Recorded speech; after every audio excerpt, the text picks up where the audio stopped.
안녕하세요. 시사건건 홀수영입니다. 이번에 다룰 이야기는 ARS 여론조사에서도 앞서 나가는 이재명 이야기입니다. 방금 전에 따끈따끈한 여론조사 결과가 나왔는데 결과가 굉장히 고무적입니다. 전화 면접 방식의 여론조사에서는 이재명이 앞서고 ARS에서는 윤석열이나 홍준표가 앞서는 결과가 많이 나왔습니다. 그런데 방금 전에 나온 ARS 여론조사에서는 이재명이 윤석열, 홍준표 모두에게 앞서는 결과가 나왔습니다. 이게 굉장히 의미가 있어요. 여론조사 결과 한번 살펴보겠습니다. 자, 오늘 나온 한사연의 여론조사입니다. 사자 가상 대결입니다. 이재명, 심상정, 안철수 이 세 명을 상수로 놓고 국민의힘 후보만 변수로 두고 조사한 결과입니다. 먼저 윤석열일 때 이재명 33.9%, 윤석열 31.5%가 나왔습니다. 홍준표를 상대로는 이재명 34.2%, 홍준표 28.1%가 나왔네요. 자, 국민의힘 차기 대선 후보 적합도에서는 홍준표가 39.9, 윤석열이 33.3이 나왔습니다. 일반 여론조사 ARS에서도 홍준표가 윤석열을 앞서는 데이터가 나왔습니다. 하지만 그 폭이 크지는 않네요. 자, 여러분은 홍준표가 될 것 같으세요? 윤석열이 될 것 같으세요? 개인적으로 홍준표가 됐으면 좋겠다라고 말은 했지만 윤석열이 될 가능성이 높아 보입니다. 윤석열이 대통령 후보가 된다면 윤석열에 대한 수사는 다 멈추게 될 겁니다. 윤석열에 대한 수사가 제대로 이루어져야 되는 이유 중에 하나는 조국과 그의 가족들의 명예를 회복하기 위해서입니다. 윤석열이 대통령 후보가 되고 윤석열과 그 가족들에 대한 수사가 모두 멈춘다면 조국 전 장관과 정경심 교수, 그 가족들에 대한 말도 안 되는 수사와 재판은 정당화될 가능성이 매우 높습니다. 그렇기 때문에 홍준표가 대선 후보가 되고 윤석열에 대한 수사, 급물살을 타서 정의 구현을 꼭 실현했으면 좋겠다. 그리고 조국 전 장관과 그 가족들이 받았던 피해를 많은 국민들이 알게 됐으면 좋겠다. 이런 간절한 소망이 있습니다. 그래서 홍준표가 됐으면 좋겠어요.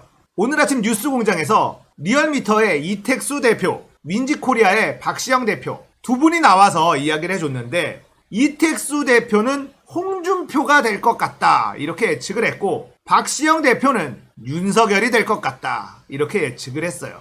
리얼미터에 불만이 많은 분들이 꽤나 많더라고요. 이택수라는 사람을 믿을 수 없다 뭐 이런 얘기들도 댓글로 많이 달아주시던데 어쨌든 이택수 대표가 이런 걸 잘 맞춥니다.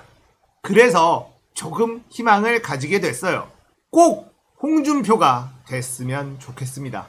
그리고 윤석열은 정의의 심판을 받았으면 좋겠습니다.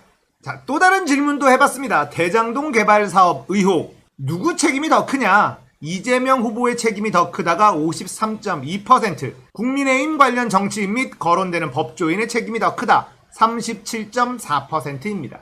언론 개혁을 해야 되는 이유 아시겠죠? 돈 받은 놈들은 저쪽에 바글바글한데 이재명 후보의 책임이 더 크다. 이런 여론이 훨씬 더 많습니다. 언론에서 신나게 때려준 보람을 느끼겠네요. 검찰 고발 사주 문건 의혹에 대한 질문도 있었습니다. 윤석열 후보가 책임질 일이다 47.1%, 윤석열 후보에 대한 정치 공격이다 33.1%, 잘 모르겠다가 한 20% 나옵니다. 이건 역시 언론의 힘입니다. 그래도 고무적인 건 언론에서 윤석열을 전혀 공격하지 않았지만 47.1%나 윤석열이 책임질 일이다 라고 답한 것, 이건 국민들이 똑똑하다는 뜻입니다. 차기 대선 성격, 정권 교체를 위해 야권 후보가 당선돼야 한다 52.7%, 정권 재창출을 위해 여당 후보가 당선되어야 한다 36.4%입니다. 저는 이것도 언론의 힘이라고 생각합니다. 문재인 정부 들어서 이명박 박근혜가 말아먹은 나라를 진짜 5년 안에 엄청나게 바꿔놨거든요. G7에 매번 가죠. 지금 수출은 건국 이래 최고 기록을 달성하고 있죠. 한국의 문화는 전 세계로 퍼져나가고 있죠. 방역은 세계에서 가장 잘한 나라로 인정받고 있습니다. 백신 접종률은 세계 1위를 찍었어요. 그리고 자체 기술로 우주로 로켓을 쏘아 올리는데도 절반의 성공은 거뒀습니다. 잘한 일은 아예 보도를 안 하니까 정권 교체를 해야 된다. 이런 여론이 훨씬 큰 거죠. 가장 큰 건 부동산 때문입니다. 저는 그래서 김현미를 절대 용서할 수가 없어요.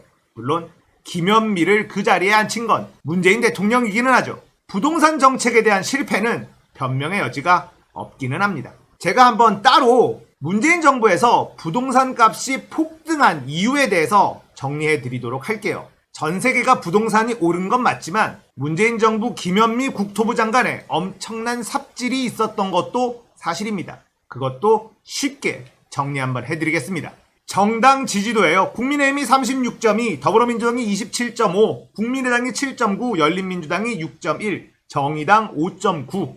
대통령의 지지율이 40%에서 45% 정도 하는데 민주당, 여당의 지지율이 27.5%. 이건 일을 안 했다는 반증입니다. 대통령 하는 만큼만 했어도 40%는 가잖아요. 대통령 하는 일에 발목만 잡고 앉아있으니 아무것도 한 게 없는 국민의힘보다 지지율이 낮아요. 그래도 최근 들어서 이재명으로 대통령 후보가 결정된 이후에 민주당의 움직임이 달라졌습니다. 확실히 이낙연 대표 때와 이재명 후보가 당선된 이후 개혁적인 의원들의 목소리의 크기가 많이 달라졌습니다. 민주당의 지지율을 올리는 건 다른 것 없어요. 개혁의 속도를 내는 것. 이것 말고는 다른 방법이 없습니다. 명심하시길 바라겠어요.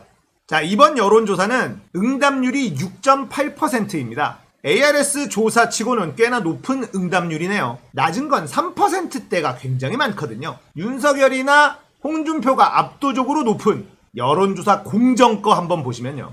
3%대 응답률이 대부분입니다. 한사연의 이번 조사는 6.8%라는 응답률.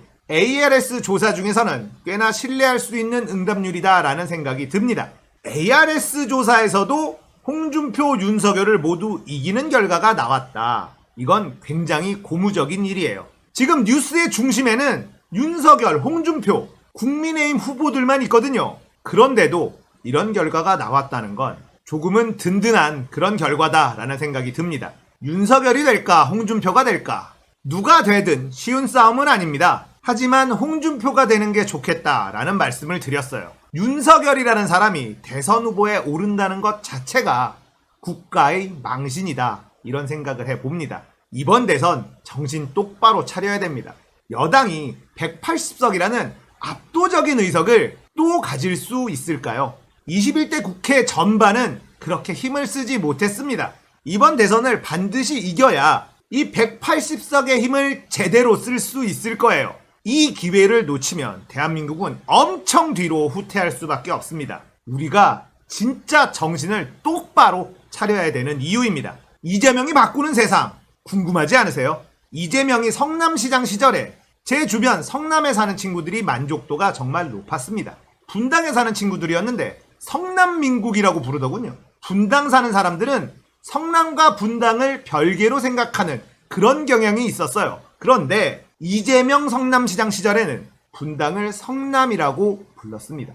이재명이 경기도지사 시절 경기도에 사는 지인들도 만족도가 높았습니다. 이제 그 만족도를 온 국민이 좀 느껴야 되지 않겠습니까? 저는 이재명의 맛을 직접 본 적이 없거든요. 말로만 들었어. 직접 이재명의 맛을 느껴보고 싶습니다. 이번 대선 꼭 이겨야 됩니다. 공감되셨다면 구독, 좋아요, 알림 설정 부탁드릴게요. 감사합니다.